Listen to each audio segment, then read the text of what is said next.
The Sacramento Kings are shocking the world. Despite being the number 3 seed, they were considered the underdog going into this series with the Golden State Warriors, but lo and behold, they've managed to take a commanding 2-0 lead against Golden State, putting them in a hole that they've never been in before in the Steph Curry era. Now the Warriors' backs are to the wall. Now you might say it's only 2 games, but historically, teams that go up 2-0 in a series go on to win that series about 93% of the time. So how exactly are the Sacramento Kings shocking the Golden State Warriors?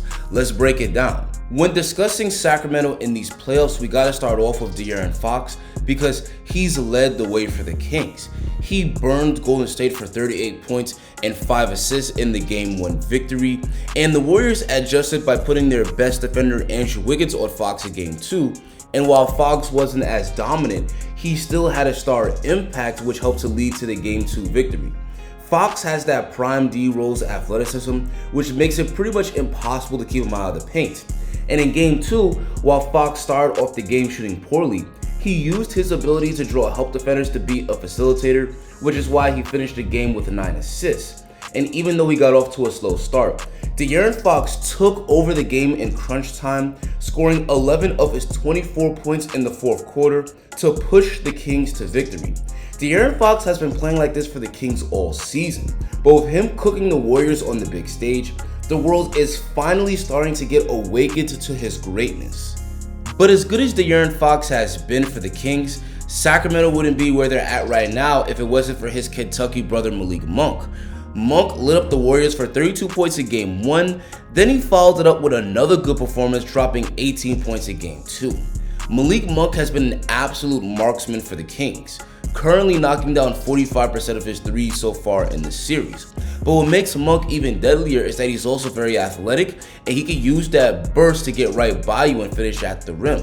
That deadly inside and outside game keeps defenders on their toes because they don't know if Monk will burn them from the outside or go right by them and score at the rim. Malik Monk has been amazing. But now we gotta talk about Domantis Sabonis because the Kings will not be here right now without their 3-time All-Star big man. And all this is ironic because when the Kings traded Tyrese Halliburton for Sabonis at last year's trade deadline, they were lambasted by the mainstream media. JJ, since you tweeted, I'll start with you. What's your reaction? This is some form of malpractice on the Kings' part. This is some form of malpractice. Clearly, the only form of malpractice here was these panelists not doing their research, because those that have followed the career of Domantis Sabonis know that he's been one of the elite setters in the NBA for years now, and the Warriors are learning that lesson firsthand, which is a huge reason they're down 0-2 in this series. And in Game 2, Domantis Sabonis got stomped on by Draymond Green, no doubt a dirty play, which is why Draymond Green ended up getting a frag or 2 and ejected. But of course, Domantis Sabonis is the one that had the last laugh at the end of the night, and he had an overall great or all-around performance. Domantis Sabonis dominated the glass, not only getting rebounds, but regularly drawing fouls from Warriors players trying to keep him off the glass. He also created a ton of easy baskets for his teammates with his handoff plays and his passing, and he also provided Sacramento a great scoring punch, dropping 24 points on 8 of 11 shooting. Let's give Domantis Sabonis his flowers because his hard, physical, and tough play is a huge reason why the Kings are sitting pretty in this series. Kevin Huerter had a tough shooting night in Game 1, but he came alive in Game 2, dropping 15 points. And while he wasn't able to close the game due to foul trouble, the scoring that he provided was huge for Sacramento. And his 3-ball wasn't hitting, but he was still aggressive offensively and he was still able to get buckets scoring in the mid-range. And if you're Sacramento, you should feel encouraged because you're up 2-0 while Kevin Huerter still hasn't been able to find the stroke. So far in this series, he's only 2 of 14 from 3.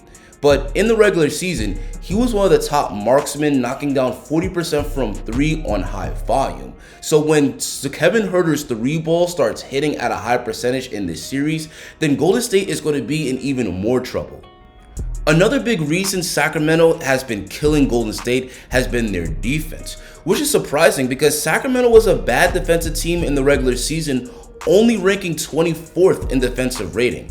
But you wouldn't be able to tell that from watching game 2, because in that game, Sacramento held a Golden State team which averaged 119 points per game in the regular season to 106 points, and this wasn't Golden State just missing open shots. This is Sacramento forcing Golden State to miss by closing out hard. They were getting in their airspace, they were playing the passing lanes, they were forcing Golden State to cough the ball up. In game 2, Golden State had 20 turnovers compared to Sacramento only having 14 turnovers. And a big part of that defense was second-year player Davion Mitchell, because his defense on Steph Curry was immaculate. Steph is one of the toughest covers in league history. Many considered him top 10 all time, but Davion guarded him just about as well as you possibly can. He stayed with him on his drives. He chased him around screens and didn't let him get open. He stuck with him like white on rice. And as a result, yes, Steph did have 28 points, but he shot just 9 of 21 from the field and 3 of 13 from 3, which is awful by Steph standards, considering the fact that he's one of the most efficient scorers in the NBA. And now people are starting to realize why Davion Mitchell has had the nickname Off Night since he was a freshman at Baylor, because he will lock down your best player. And I didn't even mention the fact that Davion Mitchell also contributed offensively himself, dropping 14 points on 5 of 10 shooting. Overall, the Sacramento Kings are proving that they're legit. Many fans thought that this was a Kings team that had a great regular season, but wasn't built for the playoffs. But now the Kings are on the brink of taking down the defending champions. The players deserve a lot of credit, but you also got to give credit to head coach Mike Brown, because he's done a great job of instilling confidence into his players, stressing ball movement, and getting these guys to buy in on the defensive end, which is why he's just won his second Coach of the Year award.